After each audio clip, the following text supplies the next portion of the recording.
3 signs that you need help controlling your emotions. My name is Tasia. I am a confidence and dating coach, and I teach women how to control their emotions so that their emotions don't control them. Hey, welcome back to my channel. Today we're going to be talking about controlling your emotions and how it can actually get you to where you want to be in life quicker. So make sure you stay tuned to the end of the video to get these helpful tips on mastering your emotions. Thanks. Like, share, and subscribe. And let me just say, I was definitely guilty of number one. I used to do it all the time.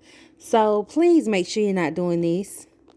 Number 1, you block and unfollow all the time. Anytime you get into any type of disagreement or argument with this person, Twitter fingers. You blocking and unfollowing just to go on your trap page, and now all of a sudden you want to see everything that they're doing. Number 2, you got to talk about it right now. You have no patience. You can't wait. Call me when you get off work. Call me when you get off work. Then you want to say that the man hung up on you. Okay, did he hang up on you, or did he tell you 10 times that he didn't want to talk about it right now? Oh, okay. Trust me, anything that you are about to say to him, it can wait. It will be better executed if you just breathe, woosah, and talk about it at a later time. Lastly, you complain all the time. This is an indication, okay? This is an indication that you always have to let somebody know you're discontent, how you feeling about it, and what you don't like about what they're doing. The goal is to plant the seed and let them course correct on their own. On their own. Okay? So if this sounds like you and you're an emotional girly, this is where you need to be. So like and follow for more videos like this. Bye now. Once you learn how to master and control your emotions, your life is going to become so much more peaceful. I feel like sometimes we put ourselves in situations that we could have easily avoided by opening our mouths and speaking on things that we should have stayed silent about. You have to learn how to react less. And it's going to be hard not speaking on certain situations, but understanding that every action does not deserve a reaction is top tier mentality. And you're going to gain so much peace from that. And peace is power. That's why I say you got to be ready for this, okay? If you're sensitive, if you need to know the truth about every little thing, that's not for you. If you're a stickler for the truth, that's not for you. Who cares about the truth? The truth will not set you free. It will just make you mad. Okay? Controlling your emotions set you free. Okay? Keeping the end game in mind sets you free because you have a focus. The truth just gonna make you mad. Okay, so I would rather not be mad. I'd rather keep my goal, my focus, and get to that goal and focus. Don't care. If it's not gonna benefit me, I don't care. That's how you have to think. Okay? If you're more concerned with if somebody lied to you about where they went or who they were with or their phone, or if they like some stupid stuff on Facebook or Instagram, if you're worried about that, somebody else, some other chick is worried about, the end game, marriage, deeds, property, cars, vacations. They're worried about that. You sit up here worried about Instagram. Get it together. Okay? Stop worrying about men are going to lie until the day they die. It rhymes. Just say it. Men will lie till the day they die. Repeat it. There's nothing you can do about it. And when you accept that, you're good to go. Let's talk about how to control your emotions, because this was one of the best lessons that God ever taught me. Hold on. So let's start off with why it's important to control your emotions. Emotions are fickle, right? And what that means is that you could feel one way today and then you're going to feel a completely different way tomorrow. Like one week you could love pizza and then next week you'd be like, I don't want no pizza. I don't got a taste for that. So with that being said, being that emotions can change so quickly and it can go up, they can go down, especially if you're a woman and your time of the month, girl, You already know how they get. With that being said, whether you're a male or a female, emotions should not dictate your decisions. But I know that men are better with this than us women. Like, I just gotta be honest, they are. It's important not to let your emotions dictate your decisions, because your decisions need to be something that you can live with, not just something that you feel in the moment. That's why you see people on those TV shows like Snapped, or you see women posting crazy stuff online or fighting and end up in jail. And it's just like, I was so hurt, I was so mad. But now you're regretting your decision because you allowed your emotions to dictate your actions. And that's a problem. So 3 ways that I've learned to control my emotions. First and foremost, prayer is always an option. Pray, pray, pray, pray, pray. Whether you have to scream, yell, curse, God cares about what you have to say. Pray through that feeling. The second thing is, if it's a situation where you're in the heat of the moment, remove yourself out of that situation. Because if your emotions take over, you know what's going to come next. So in some situations, you just have to remove yourself out of the environment and go somewhere else. Just completely remove yourself. And that could be for the safety of you or the safety of the other people involved. Whoever safety is for, just get up out of there. The thing about emotions is that, 1, your emotions are valid. I'm definitely not saying that your emotions and your feelings are valid.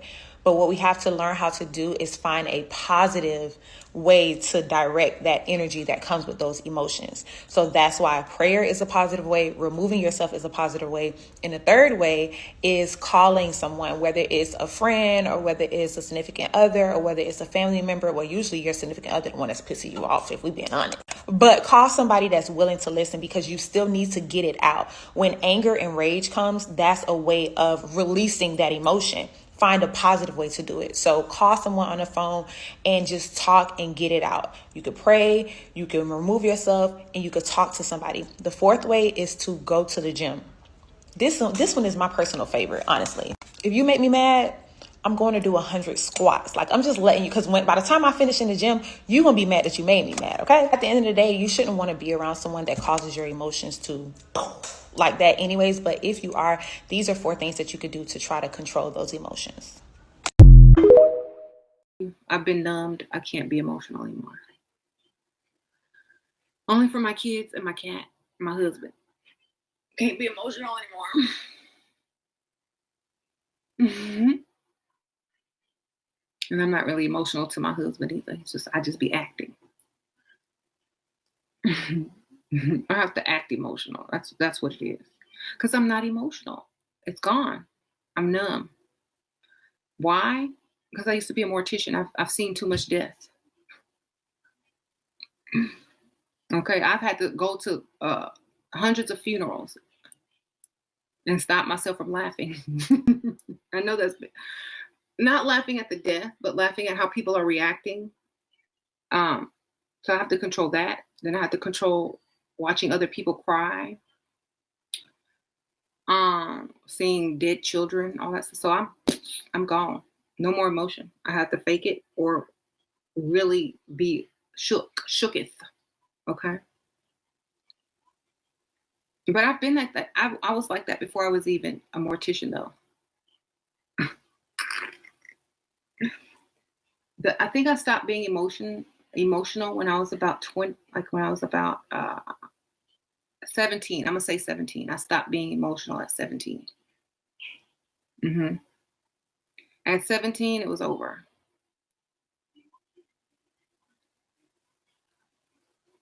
I can act emotional when it's necessary. I could turn it on. You know, got to go to mortuary college to be a mortician. How did I get over seeing dead children? 3 shots of tequila. You know, that's my answer for everything. Yeah.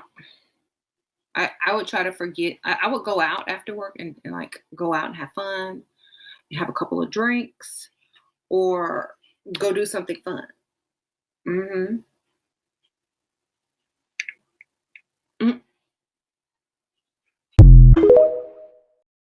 The next time you get hit with a random, strong sense of emotion, bam, sadness, bam, anxiety, fear, whatever it is, try this the next time.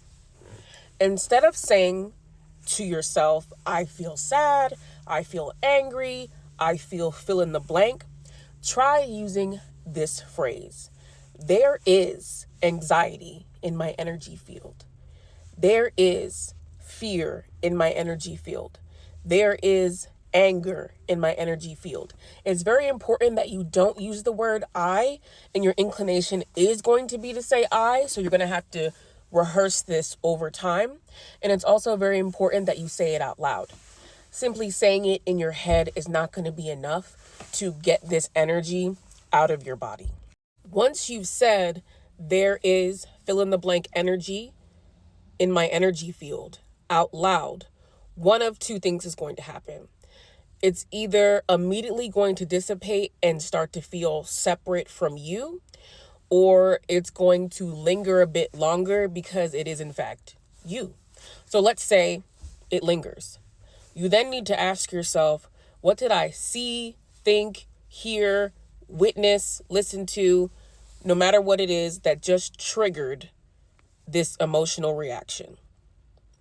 What about what I just took in triggers either my ego or my soul? Meaning, am I thinking about this and I'm feeling negative feelings, or am I feeling this in my emotional body and I'm feeling negative feelings? Then once we establish that, we can ask ourselves, what from this situation can my ego grow from, or can my soul be better supported by? Let's go back up. Let's say you say the phrase, there is sadness in my energy field, and it immediately becomes separate from you. What you likely just experienced is energy telepathy. And there's somebody in your environment or somebody who's energetically connected to you that just sends you that energy, and it's not yours. This will help you develop emotional intelligence, and it will also help you develop a stronger relationship with your intuition. Thanks for watching until the end of the video. If you're ready to transform yourself with these last 30 days of 2024, make sure you check out the 30-day glow up journal. You're not going to want to miss this. And if we're in 2025 or any other year, still grab it.